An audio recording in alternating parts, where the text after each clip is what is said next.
មកទៀតហើយមួយទាំងអស់គ្នាចាជាមួយនឹងកញ្ចក់ជើងដែលមានតិចក្រាញ់រឹងខ្លាំងណែនខ្លាំងតែម្ដងកញ្ចក់ជើងគាត់ចាកន្លះឆ្នាំគាត់កាត់ម្ដងធ្វើម្ដងចា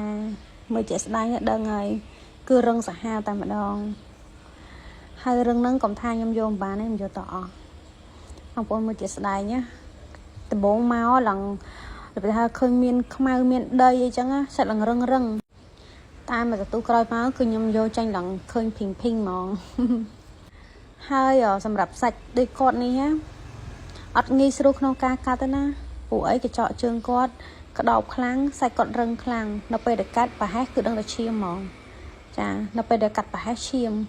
ដោយសារតែសាច់រឹងពោត្រាំមកទទួលដែរហើយត្រាំទឹកណាហើយយើងដាក់លេដាក់អីដែរតែនៅតែពិបាកកាត់ពុះសាច់ហ្នឹងយូរខ្លាំងចាដូចខ្ញុំនិយាយចឹងចា6 ខែមួយឆ្នាំអីមកគាត់ធ្វើម្ដងពួកគាត់មិនមែនអ្នកចូលចិត្តកាត់តិចក្រាញ់ទេគាត់មិនសូវជា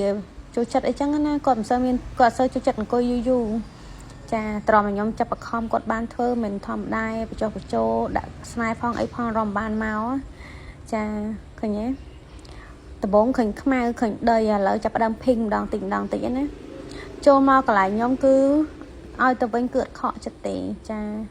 ភ្ញៀវមិនចេះធ្វើកញ្ចក់ខ្ញុំបរៀនឲ្យចេះធ្វើដែរគាត់ដំបងហ្នឹងអត់ចូលចិត្តទេលេបពណ៌កញ្ចក់តែឥឡូវគាត់ចេះលេបពណ៌កញ្ចក់ហើយឥឡូវខ្ញុំបរៀនគាត់ឲ្យធ្វើកញ្ចក់ជើងម្ដង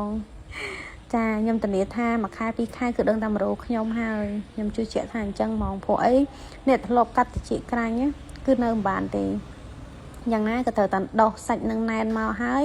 ក៏ដឹងតែនឹកឃើញខ្ញុំមុនគេហើយចាព្រោះខ្ញុំអ្នកយកឲ្យគាត់មុនគេព្រោះគាត់អត់សូវចូលចិត្តចូលតែកាត់កញ្ចក់កាត់អីទេគាត់ថាគាត់អត់ចូលចិត្តអង្គុយចាមកចូលកន្លែងខ្ញុំនេះហើយគឺបខំឲ្យលាបថ្នាំកញ្ចក់